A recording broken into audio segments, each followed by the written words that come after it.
Hi అండి, welcome to my channel cultural platter. ఈరోజు మనం ఎంతో టేస్టీగా క్రిస్పీగా ఉండే ఫిష్ ఫ్రై ఎలా తయారు చేసుకోవాలో చూద్దాం. ముందుగా ఫిష్ని బాగా క్లీన్ చేసుకొని చాలా సన్నగా పీసెస్ కట్ చేసుకోవాలి. నెక్స్ట్ ఒక ప్లేట్లో 1 teaspoon salt, 1 teaspoon కారం, 1/2 టీ స్పూన్ పసుపు, 1/2 టీ స్పూన్ ధనియాల పొడి, 1/2 టీ స్పూన్ జీలకర్ర పొడి,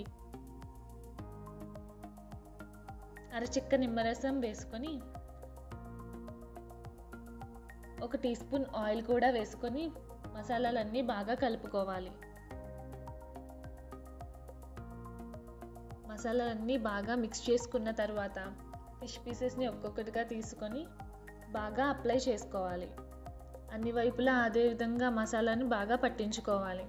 అన్ని ఫిష్ పీసెస్ కూడా అలాగే మసాలాలను పట్టించాలి. మసాలాలు పట్టించిన ఈ ఫిష్ పీసెస్ని ఒక అరగంట సేపు మ్యారినేట్ చేసుకోవాలి. ఇప్పుడు స్టవ్ మీద కడాయి పెట్టుకొని డీప్ ఫ్రైకి సరిపడినంత ఆయిల్ వేసుకోవాలి. ఆయిల్ హీట్ అయిన తర్వాత మ్యారినేట్ చేసి పెట్టుకున్న ఫిష్ పీసెస్ని ఒక్కొక్కటిగా తీసుకొని ఆయిల్లో వేసుకోవాలి. ఫిష్ పీసెస్ ఈ విధంగా ఫ్రై అయిన తర్వాత టర్న్ చేసుకొని రెండో వైపు కూడా అదే విధంగా ఫ్రై అయ్యేలా చూసుకోవాలి. ఫిష్ పీసెస్ని బాగా సన్నగా కట్ చేసుకోవడం వల్ల మసాలాలన్నీ బాగా పీల్చుకొని చాలా బాగా వేగాయి. తర్వాత కొద్దిగా కరివేపాకు తీసుకొని ఆయిల్లో వేసుకోవాలి.